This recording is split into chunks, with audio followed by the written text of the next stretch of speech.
வணக்கம், இது உங்கள் தினக்கதிர். கடலூர் மாவட்டத்தில் உள்ள அண்ணாமலை பல்கலைக்கழகத்திற்கு துணைவேந்தர் தேர்வு தொடர்பாக தமிழக ஆளுநர் என் ரவி மற்றும் மாநில அரசு இடையே மீண்டும் மோதல் ஏற்பட்டுள்ளது. பல்கலைக்கழகத்தின் கடைசி துணைவேந்தர் எம் கதிரேசன் பதவிக்காலம் நவம்பர் 23 அன்று முடிவடைந்தது. இது காலியாக உள்ள துணைவேந்தர் பதவியுடன் தமிழ்நாட்டின் 6வது மாநில பல்கலைக்கழகமாகும். புதிய துணைவேந்தர் நியமனத்திற்கான தேடல் குழுவை உருவாக்கும் அதிகாரப்பூர்வ வர்த்தமானி அறிவிப்பில் இருந்து பல்கலைக்கழக மானிய குழுவின் தலைவரின் நியமனத்தை மாநில அரசு வேண்டுமென்றே ஒதுக்கிவிட்டதாக ஆளுநர் அலுவலகம் ஒரு அறிக்கையை வெளியிட்டது.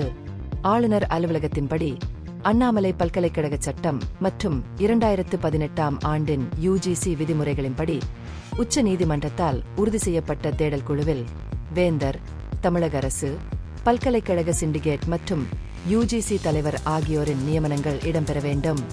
இந்த குழுவை அக்டோபர் 25ஆம் தேதி கடிதம் மூலம் அறிவிக்குமாறு மாநில அரசுக்கு ஆளுநர் உத்தரவிட்டிருந்தார்.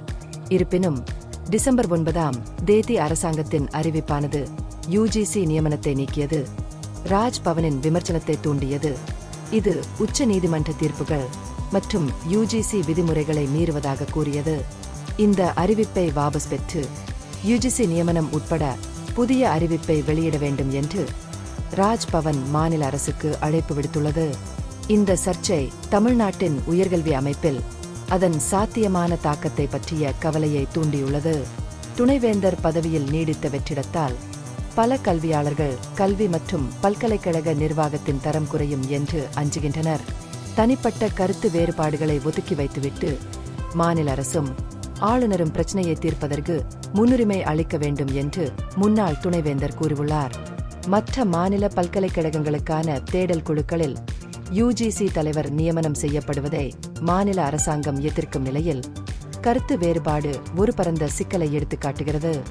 இந்த நிலைப்பாடு சென்னை பல்கலைக்கழகம், அண்ணா பல்கலைக்கழகம், மதுரை காமராஜர் பல்கலைக்கழகம், பாரதியார் பல்கலைக்கழகம் மற்றும் தமிழ்நாடு ஆசிரியர் கல்வி பல்கலைக்கழகம் உள்ளிட்ட முக்கிய நிறுவனங்களுக்கான துணைவேந்தர் நியமனங்களை முடக்கியுள்ளது.